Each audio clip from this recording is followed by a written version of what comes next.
Welcome all to Eat, Drink, and Explore with Cece. Today we're doing dinner and the perfect movie, and we are celebrating James Earl Jones' life. He was such a prolific actor, just amazing in anything he did, and that voice. Wow.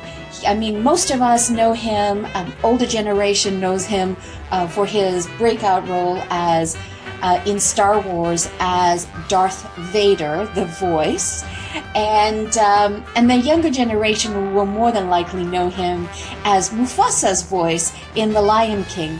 But he is many, many more characters than all of that. He has a filmography that is so long that I can't even mention it.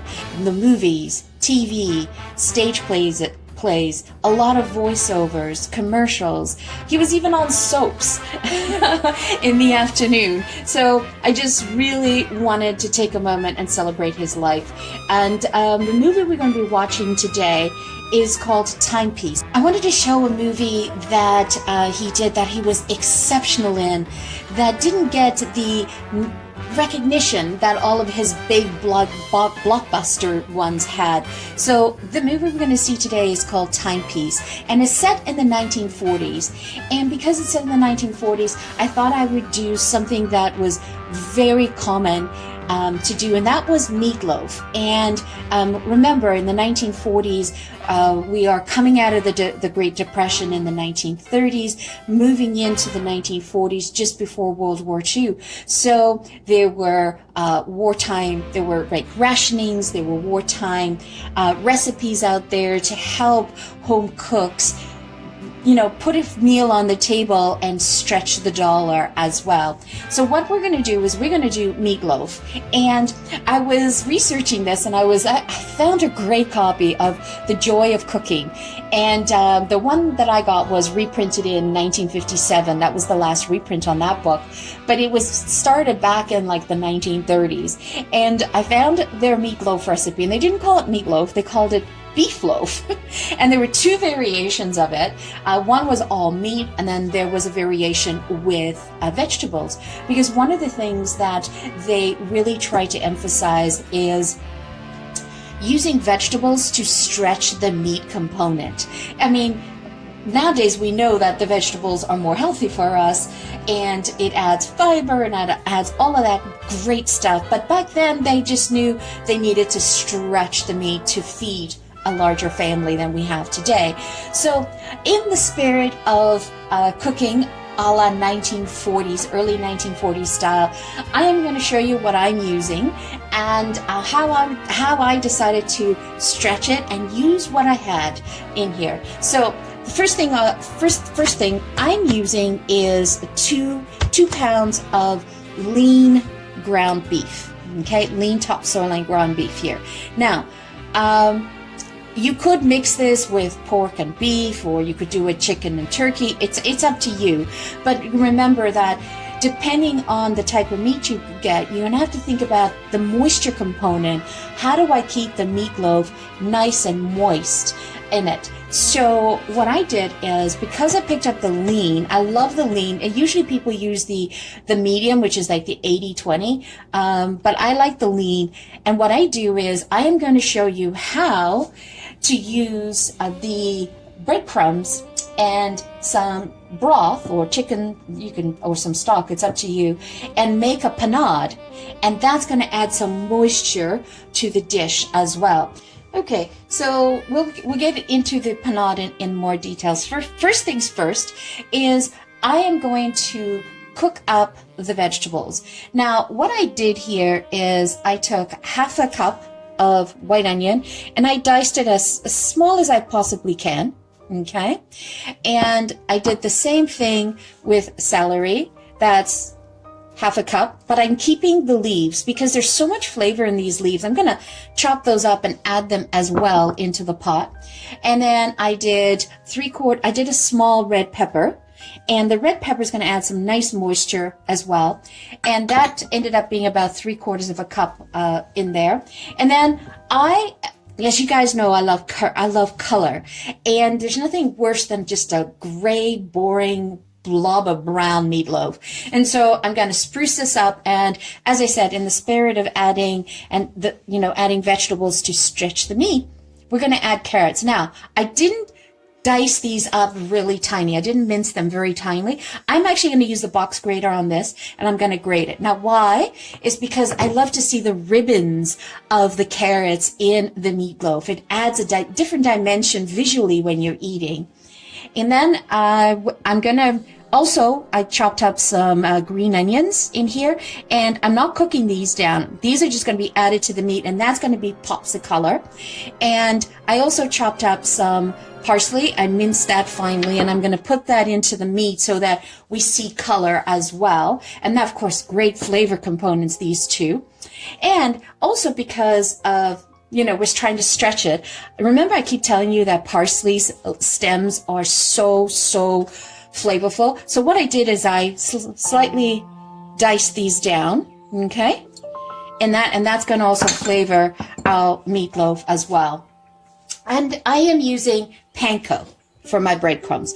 I mean, you can use any type of breadcrumbs you want, but I'm using panko, and I love panko. It's a Japanese style breadcrumb. I mean, you can do it yourself, but basically what they do is they take white bread, Japanese white bread, the crusts are cut off, and then they are dried in an electric oven and then ground down in there. So they're really good. I love that. Now, one of the things that you have to be careful, I'm giving you proportions here, but you're going to have to also use this as a guide. You're going to have to watch it. Maybe you don't need all of the 1 cup of breadcrumbs. It depends on how much moisture you have in your meat, or you might need more. And then to make the panade, and we'll get into that a little later, is I've got about 2.5 ounces. I have some beef broth here, but you can use any liquid. 2 eggs as a binder, and I've got a tablespoon of oregano, and I have a teaspoon of garlic powder and a half a teaspoon of black pepper, and I have a teaspoon of thyme and a teaspoon of salt. Now, I am also, if you are using store-bought breadcrumbs, store-bought croutons, you can definitely use that for your bread component.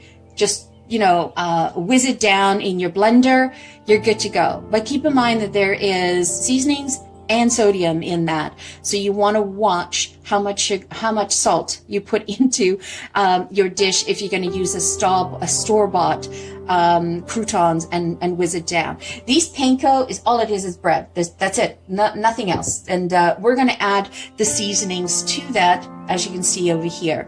And then I also I ran out of garlic cloves, so I had this ready to go. So just some chunky garlic. You're going to need like two garlic cloves, minced, dice it very fine. You should be good. And then we're going to get into doing the glaze, and that's going to be these components here. So we'll get back to that later. So let's move over to the stove and just caramelize the onions a bit, and the celery and the carrots. So that's a mirepoix that we're doing. We want to cook that down a little bit. And the reason why is that I don't want that raw in the meatloaf. I don't want to run the risk of it being raw. So let's cook that down, and then let's grate this down in the box grater. I added in the carrots, the tablespoon of my garlic, or you could add in your 2 garlics in there. And then I also added in a teaspoon of Worcestershire sauce. And what I'm doing here is I'm combining the flavors all together so that everything marries together, because we're going to use Worcestershire sauce in the glaze. So we want to have that going. All right, so turn off your stove, put that aside, cool it down before we add it into the meat.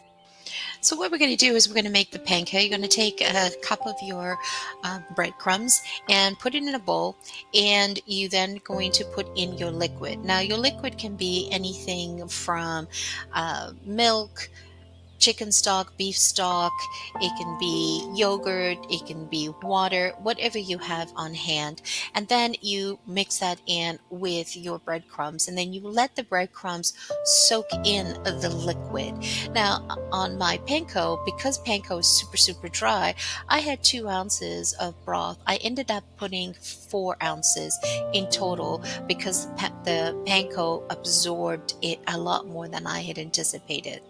And then what I did is I seasoned the panko. So put in your oregano, put in your thyme, your salt, your pepper, and your onion powder.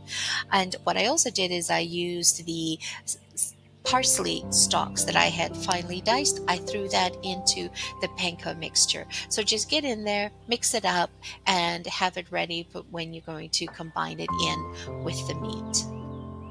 Well, it seems like I forgot to hit record when I was combining the meat mixture together. So what I did here is I did this in layers. Is I put some ground beef in, and then when you took the ground beef out of the package, you want to make sure that you lightly take it out and break it with your fingers and loosen up the meat when you put it into the bowl. Then add in your vegetable layer. So add in your onion and your mirepoix mixture that you sauteed. Put a little bit of that in. Add in a little bit of the red peppers, a little bit of the green onions and the parsley, and then put in half of your seasonings, your oregano, your thyme, your salt, your pepper, your onion powder. And then I would suggest get right in there with your hands and just slightly blend this together. And what I'm saying is don't make it like a big compact football. What I did is I put my hands in the bowl and then I gently folded the meat over to itself. Very light hand gestures that you want to do. You don't want to compact the meat. You want to keep air within the meat. So now that you've combined this all, you want to add in your second layer. So you want to add in the remaining vegetables and seasonings in here. You want to add in your panade, which is your bread mixture that we did with the panko. You want to add that in as well. And then just slightly using your fingers, just slightly lift the meat to combine and incorporate the panade into the meat. And then you want to beat your 2 eggs, and then you want to slowly add in your egg to the mixture. What I would recommend is you beat 1 egg at a time, put that into the meat. Feel the texture. How wet is it? Do you need to add another egg? This is where I was saying you need to play. If you need another egg, add another egg. If it's too dry, if it's too wet, and you've perhaps put the 2 eggs in without realizing, then you would have to add in some additional panko breadcrumbs just to absorb that liquid. Prepare the sheet. I just put down some foil. Don't use parchment paper because it ends up sticking. So definitely want to use foil. And I put a little bit of olive oil down at the bottom. Okay, so we'll just put that. So to help form my meatloaf, and I'm not pressing down a lot. I'm just trying to make sure I fill all the nooks and crannies. Make sure you pack it in a little bit. And you want to get rid of air bubbles because that's what causes cracks.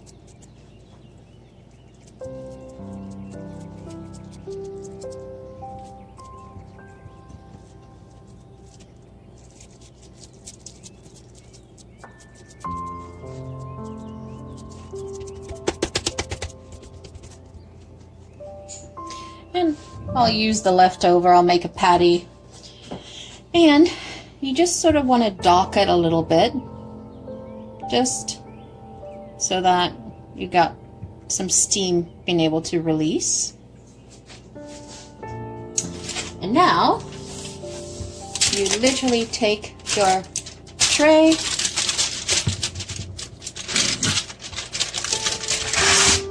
flip it over,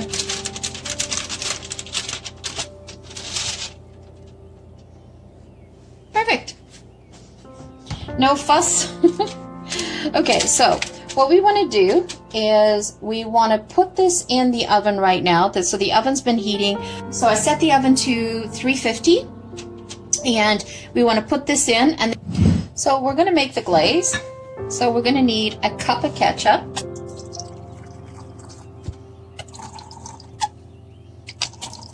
We're going to put a tablespoon of honey. Add in a teaspoon of dry thyme. Adding in a tablespoon of Worcestershire sauce. Now, if you like, you could add some mustard in here, any type of mustard, or you could omit the mustard. We're going to use that for basting. If you find that it's a little too thick in here, you can always add a little bit more of Worcestershire sauce. So I'm just going to add in a teaspoon extra. And then if it's still too thick for you, you could thin it out with a little bit of beef stock or water. You want to have it enough that you can glaze it on the meatloaf and it sticks to the meatloaf. So you don't want it too runny and you don't want it too thick. So that's been in the oven for about 10 minutes. So what I'm going to do is just pour a little bit of olive oil, give it a nice sheen. We're just going to coat it with a little bit of the glaze. And we're going to do this in stages. Try to get some on the sides as well. And also what you're doing with the coating is you're also holding in the moisture, protecting that beautiful moisture. And now that I've put it on like this, I'm now going to turn down the stove to 325 and I'm going to cook it on low. Let's cook this on low. We want to make sure that we test the temperature. So you definitely want to get one of these handy dandy thermometers, right? So I took it out of the oven, let it cool down, just do your final basting. Didn't that look perfect? Now, what I did off camera, and I forgot to mention earlier, every 20 minutes, I would turn the meatloaf in the oven around and I would lightly baste it. And any extra grease that came out of the meatloaf, I would mop that up with a paper towel so that I didn't have to deal with it. This is one of the reasons why I love making meatloaf like this, not in a loaf pan or a casserole dish, because it doesn't sit in all of its fat, all of its juices. So that's another really good reason. Now what we're going to do is we're going to transfer this over, and then another one. Look at that. Isn't that perfect? Oh, great. Look. No grease, no nothing, because we were mopping it up as we were baking that. Oh, that's moist. Oh, it's really good. Perfect. Doesn't that look good? All right, so let's try this. Let's see how this works out. Oh, I can hear the moisture on that. So let's cut a second piece. Can you hear that moisture? Oh, whoa, look at that. Isn't that awesome? Look at that. Doesn't that look so good? See why I said you wanted to chop up all the vegetables small, because they're just bejeweled within the meatloaf and adding so much flavor to that dish. And it keeps really well for next day and makes really good meatloaf sandwiches the next day cold. So you definitely want to try that. Okay, so let's get this a try. And you see, I cut it thin enough that it lies nice and flat on the plate. And all you have to do is fork it. That is so moist. Super, super flavorful. Definitely. Now, what I would say that I did wrong is I was a little too stingy on the salt. I should have added a little bit more salt to this dish. Let's give that a try. See if it makes a difference. Look how moist that is. See that? It's not greasy at all. There's nothing worse than a greasy meatloaf. This is why I use lean beef, and I use the vegetables for moisture. Yep. That took it over the top. That's wonderful. To add extra sauce. So that's the extra sauce we had left over. So you can put that in on the table on a condiment dish and allow people to serve themselves. So once again, thank you so much for joining me. I always greatly appreciate it. And this is the series of Dinner and the Perfect Movie. And we are introducing James Earl Jones, his masterpiece called Timepiece. And I thought I would introduce this movie. It's something that's different and unique that he did. And it's not those big blockbuster movies like his character in Star Wars as Darth Vader. Once again, thank you so much for joining me. It's always greatly appreciated. This is the meatloaves that I made, inspired by all the tips and tricks that I learned from The Joy of Cooking at the circuit of 1957 reprint, and it was telling me how they did it in the 1940s and 30s to stretch a meal and make do with what they have. And so I took all the tips and tricks that I have learned over the years and try to put this together. Gone are the days of me making a meatloaf that is so dry, that is it's literally you pick it up and it's a brick. And all these little techniques that I showed you is what adds this beautiful additional moisture. And the biggest trick is not making it in a meatloaf pan. Even though The Joy of Cooking said put it in a ring mold, no, I avoided that part. So I used it for forming, but that's it. And you can see it's so beautifully colored. It's got speckled up color. So it's not just that pukey brown that you get. It's got some gorgeous color in through there and some gorgeous texture, and it's quite moist.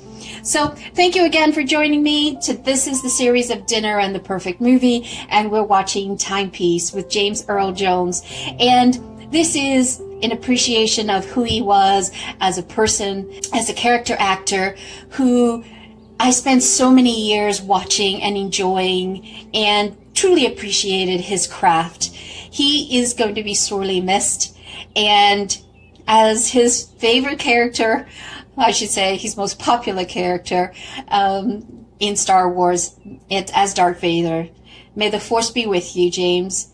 Thank you so much for everything that you've allowed us to appreciate and share with you and your wonderful talent.